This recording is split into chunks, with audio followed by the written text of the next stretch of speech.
नमस्कार दोस्तों, मैं Sachin Kumar, neurotherapist and yoga therapist. आज आपको बताऊंगा हमारी स्पाइनल कॉर्ड में जो हमारी रीढ़ की हड्डी होती है ना, इसमें बहुत सारी बीमारियां लग जाती हैं और सबके लक्षण लगभग सेम ही होते हैं। मतलब हमारी रीढ़ की हड्डी में दर्द होता है। तो हमारी स्पाइनल कॉर्ड होती है, यहाँ से शुरू होती है गर्दन के इस वाले भाग से और टेल बोन तक जाती है।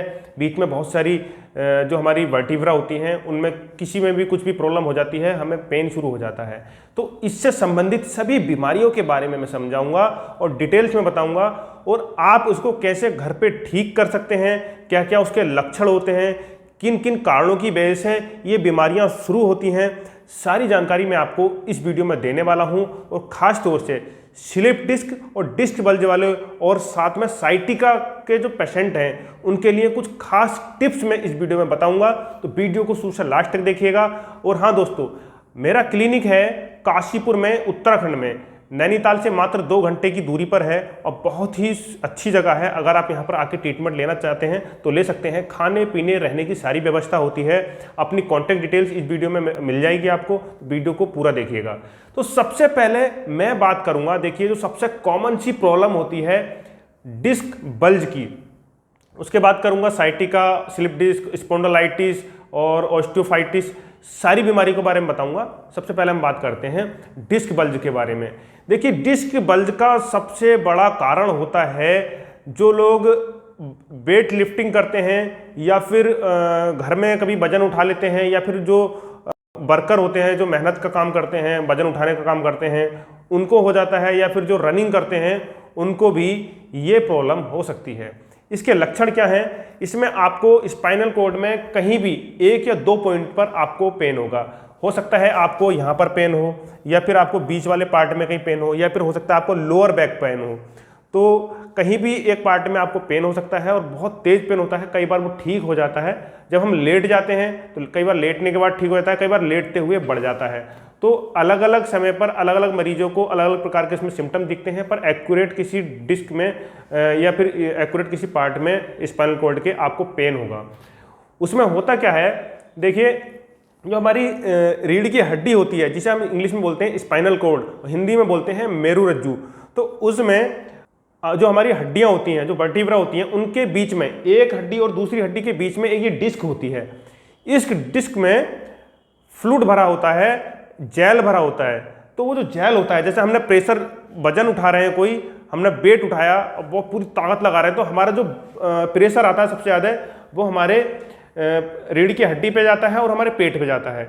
तो रीढ़ की हड्डी पे अगर वो प्रेशर जाता है, उसमें कोई भी डिस्क पे ज़्यादा प्रेशर अगर पड़ जाए तो उसमें से जेल होता है ना, ये आप देख पा रहे होंगे, ये जेल हल्का सा बाहर की साइड निकल जाता है।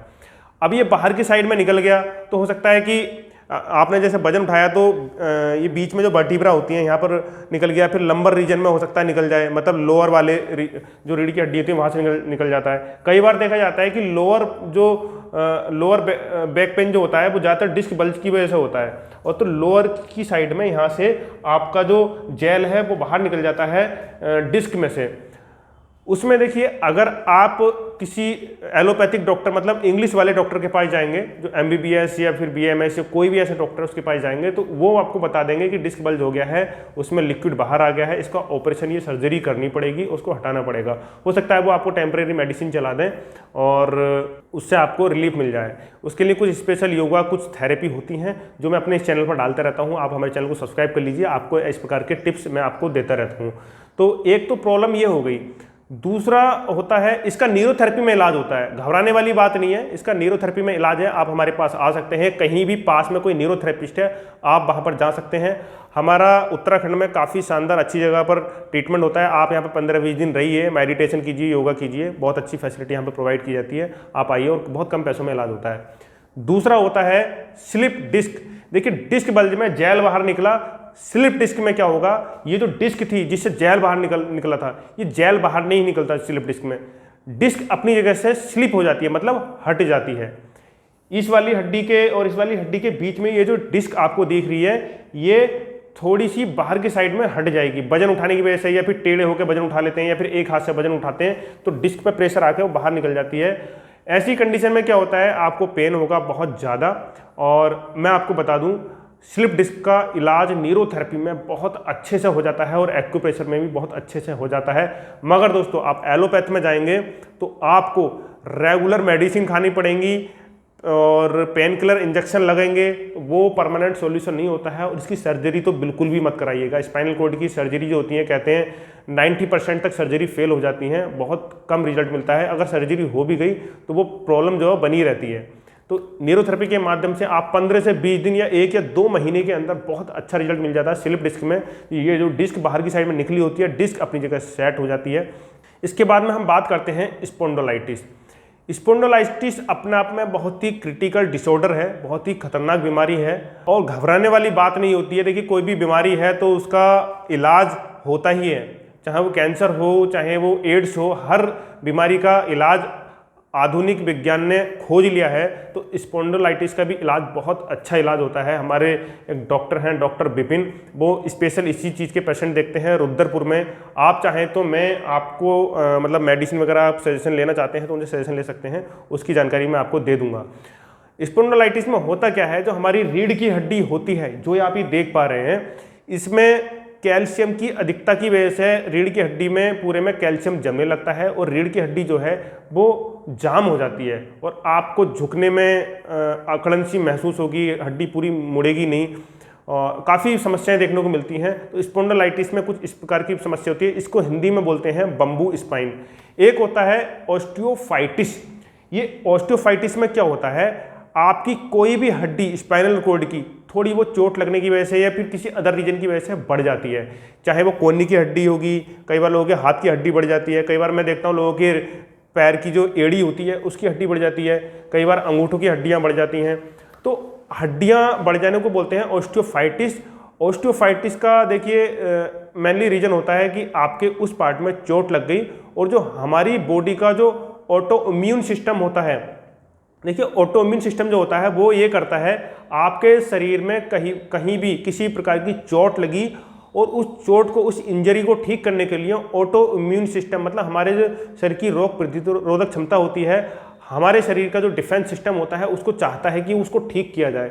हमारा शरीर हमारे शरीर को खुद से ठीक कर लेता है अधिकतर केसों में। तो ऐसे केस में अगर उसको चोट लग जाती है तो शरीर को पता चलता है कि वहाँ पर हड्डी थोड़ी सी डैमेज हो गई है, उसको ठीक किया जाए और ठीक होने की बजाय वो बढ़ जाती है। तो ये इस वजह से ऑस्टियोफाइटिस की प्रॉब्लम देखी जाती है और भी बहुत सारे रीजन होते हैं। तो देखिए एक लास्ट में एक पॉइंट बचता है साइटिका। साइटिका मैं देखता हूँ कि 50% लोगों को 50 जब उनकी एज हो जाती है, 50 साल के जब वो हो जाते हैं, उसके बाद उनको साइटिका की प्रॉब्लम देखने को मिलती ही मिलती है। तो साइटिका एक बहुत कॉमन सी प्रॉब्लम है और इसमें काफ़ी पेन भी होता है। एक पैर में आपको सुन्नपन रहेगा, बहुत लंबे टाइम तक दर्द रहेगा और आपको लोअर बैक पेन रहेगा। L4, L5, S1 में डिस्क बल्ज हो जाए जब भी आपको साइटिका बन जाता है, डिस्क स्लिप हो जाए जब भी आपको साइटिका हो जाता है। एज फैक्टर भी होता है, अगर आपकी उम्र 50 साल से ज़्यादा है तो हो सकता है तब भी आपको साइटिका हो जाए। तो साइटिका में जो हमारी साइटिका नर्व्स होती है, हमारे शरीर की सबसे बड़ी नर्व्स कही गई है वो विज्ञान में, तो उस नस में ब्लड सर्कुलेशन कम हो जाता है, रुक जाता है। रीजन हो सकता है कि डिस्क बल्ज हो जाने की वजह से या सिर्फ डिस्क हो जाने की वजह से वो जो साइटिका की नर्व्स निकलती है वो दब रही हो। वो दबेगी तो ब्लड सर्कुलेशन उसमें रुकेगा, ब्लड सर्कुलेशन रुकेगा तो आपके एक पैर में सुनपन रहेगा, झंझनाहट रहेगी, दर्द रहेगा और लोअर बैक पेन रहेगा। चलने में हो सकता है आपको समस्या हो और एक पैर थोड़ा सा छोटा हो सकता है। तो ये होता है साइटिका में। तो ये मैंने आपको बताया रीढ़ की हड्डी से संबंधित कुछ बीमारियां।